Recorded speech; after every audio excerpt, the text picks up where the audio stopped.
आखिर बलराम जी की मृत्यु कैसे हुई थी? आखिर किसने किया था बलराम जी का वध? भगवान श्री कृष्ण के भाई बलराम जी जो बेहद ही शक्तिशाली थे और महाभारत के महान योद्धाओं में शुमार थे, उनके जीवन काल के बारे में तो आप सब जानते ही होंगे।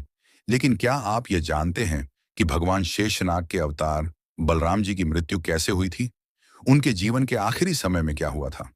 और श्री कृष्ण उस समय में कहाँ थे? वह अपने भाई बलराम को क्यों नहीं बचा पाए? ये सभी बातें द्वापर युग के कई सारे रहस्यों में से एक हैं। तो बलराम जी के मृत्यु से जुड़े एक एक रहस्य को जानने के लिए इस वीडियो को अंत तक अवश्य देखिए। जब प्रभास क्षेत्र में प्रचंड तेजस्वी यादवों का महापान आरंभ हुआ, श्री कृष्ण के पास ही कृतवर्मा सहित बलराम, सात्यकी, गद और बभ्रू पीने लगे। उसके उपरांत गांधारी और ब्राह्मणों के श्राप ने अपना प्रभाव दिखाना आरंभ किया।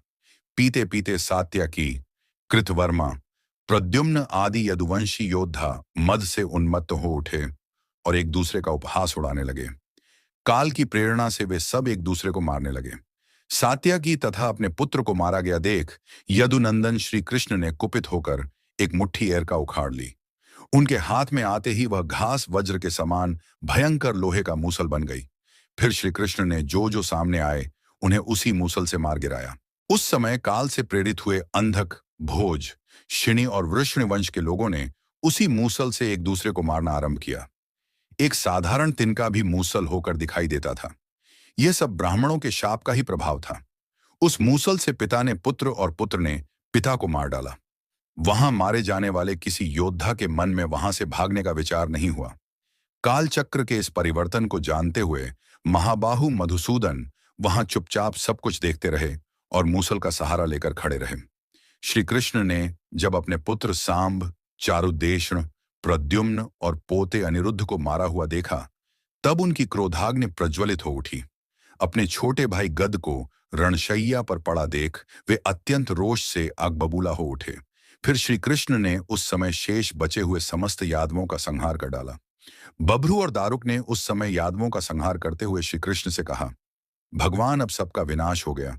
इनमें से अधिकांश तो आपके हाथों मारे गए हैं। अब बलराम जी का पता लगाइए।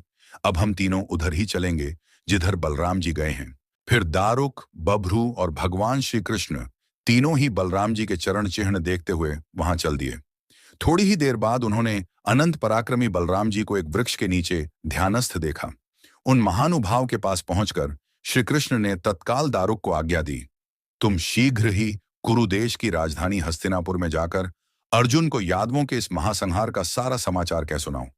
ब्राह्मणों के शाप से यदुवंशियों की मृत्यु का समाचार पाकर अर्जुन शीघ्र ही द्वारका चले आए।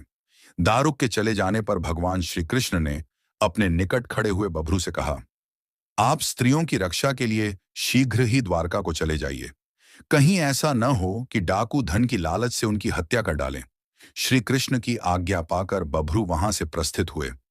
वे मदिरा के मद से आतुर थे ही भाई बंधुओं के वध से भी अत्यंत शोक पीड़ित थे।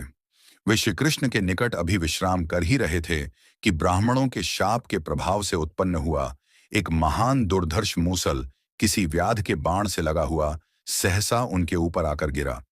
उसने तुरंत ही उनके प्राण ले लिए। बभ्रू को मारा गया देख श्री कृष्ण ने अपने बड़े भाई से कहा, भैया बलराम, आप यहीं रहकर मेरी प्रतीक्षा करें जब तक मैं स्त्रियों को कुटुंबी जनों के संरक्षण में सौंप आता हूं।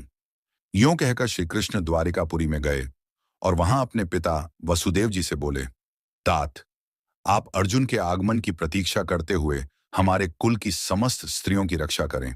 इस समय बलराम जी मेरी राह देखते हुए वन के भीतर बैठे हैं। मैंने इस समय यह यदुवंशियों का विनाश देखा है और पूर्व काल में कुरुकुल के श्रेष्ठ राजाओं का भी संहार देख चुका हूं। अब मैं उन यादव वीरों के बिना उनकी इस पुरी को देखने में भी असमर्थ हूं। वन में जाकर मैं बलराम जी के साथ तपस्या करूंगा। ऐसा कहकर उन्होंने अपने सिर से पिता के चरणों का स्पर्श किया। फिर वे भगवान श्री कृष्ण वहां से तुरंत चल दिए। इतने ही में उस नगर की स्त्रियों और बालकों के रोने का महान आर्तनाद सुनाई पड़ा। विलाप करती हुई उन युवतियों के करुण क्रंदन सुनकर श्री कृष्ण पुनः लौट आए और उन्हें सांत्वना देते हुए बोले, देखिए, नरश्रेष्ठ अर्जुन शीघ्र ही इस नगर में आने वाले हैं। वे तुम्हें संकट से बचाएंगे। यह कहकर वे चले गए। वहां जाकर श्री कृष्ण ने वन के एकांत प्रदेश में बैठे हुए बलराम जी का दर्शन किया। बलराम जी योग युक्त होकर समाधि लगाए बैठे थे। श्री कृष्ण ने उनके मुख से एक श्वेत वर्ण के विशालकाय सर्प को निकलते देखा। उनसे देखा जाता हुआ वह महानुभाव नाग जिस ओर महासागर था, उसी मार्ग पर चल दिया। वह अपने पूर्व शरीर को त्याग कर इस रूप में प्रकट हुआ था। उसके सहस्रों मस्तक थे। उसका विशाल शरीर पर्वत के विस्तार सा जान पड़ता था। उसके मुख की कांति लाल रंग की थी। समुद्र ने स्वयं प्रकट होकर उस नाग का साक्षात भगवान अनंत का भली भांति स्वागत किया। दिव्य नागों और पवित्र सरिताओं ने भी उनका सत्कार किया। करकोटक, वासुकी, तक्षक, पृथुश्रवा, अरुण, कुंजर, मिश्री, शंख, कुमुद, पुंडरीक, महामना धृतराष्ट्र, ह्राद, क्राथ, शितिकंठ, उग्रतेजा, चक्रमंड, अतिशंड, नागप्रवर, दुर्मुख, अम्बरीश और स्वयं राजा वरुण ने भी उनका स्वागत किया। उपर्युक्त सब लोगों ने आगे बढ़कर उनकी अगवानी की, स्वागत पूर्वक अभिनंदन किया और अर्घ्य पाद्य आदि उपचारों द्वारा उनकी पूजा संपन्न की। भाई बलराम की मृत्यु अर्थात परम धाम पधारने के पश्चात दिव्यदर्शी भगवान श्री कृष्ण कुछ सोचते विचारते हुए उस सूने वन में विचरने लगे। फिर वे श्रेष्ठ तेज वाले भगवान पृथ्वी पर बैठ गए। बलराम की मृत्यु पर श्री कृष्ण उदास हो गए थे। भगवान श्री कृष्ण संपूर्ण अर्थों के तत्ववेत्ता और अविनाशी देवता हैं। तो भी उस समय उन्होंने देह मोक्ष या अहलौकिक लीला का संवरण करने के लिए किसी निमित्त के प्राप्त होने की इच्छा की। फिर वे मन, वाणी और इंद्रियों का निरोध करके महायोग का आश्रय लेकर पृथ्वी पर लेट गए। उसी समय जरा नामक एक भयंकर व्याध मृगों को मार ले जाने की इच्छा से उस स्थान पर आया। उस समय श्री कृष्ण योग युक्त होकर सो रहे थे। मृगों में आसक्त हुए उस व्याध ने श्री कृष्ण को भी मृग ही समझा और बड़ी उतावली के साथ बाण मारकर उनके पैर के तलवे में घाव कर दिया। फिर उस मृग को पकड़ने के लिए जब वह निकट आया, तब योग में स्थित 4 भुजा वाले पीतांबरधारी पुरुष भगवान श्री कृष्ण पर उसकी दृष्टि पड़ी। अब तो जरा अपने को अपराधी मानकर मन ही मन बहुत डर गया। उसने भगवान श्री कृष्ण के दोनों पैर पकड़ लिए।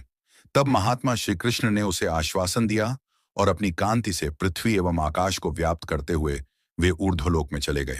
अंतरिक्ष में पहुंचने पर इंद्र, अश्विनी कुमार, रुद्र, आदित्य, वसु, विश्वेदेव, मुनि, सिद्ध, अप्सराओं सहित मुख्य मुख्य गंधर्वों ने आगे बढ़कर भगवान का स्वागत किया।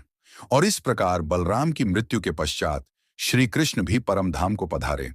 वास्तव में बलराम की मृत्यु नहीं, बल्कि वे भी श्री कृष्ण की तरह ही परम धाम को पधारे थे। दोस्तों, इस तरह से भगवान शेषनाग के अवतार बलराम जी की मृत्यु हुई थी।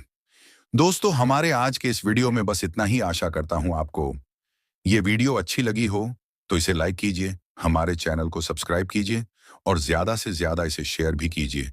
तो मिलेंगे फिर आपसे किसी नई धार्मिक वीडियो में। तब तक के लिए जय श्री राम, जय हनुमान।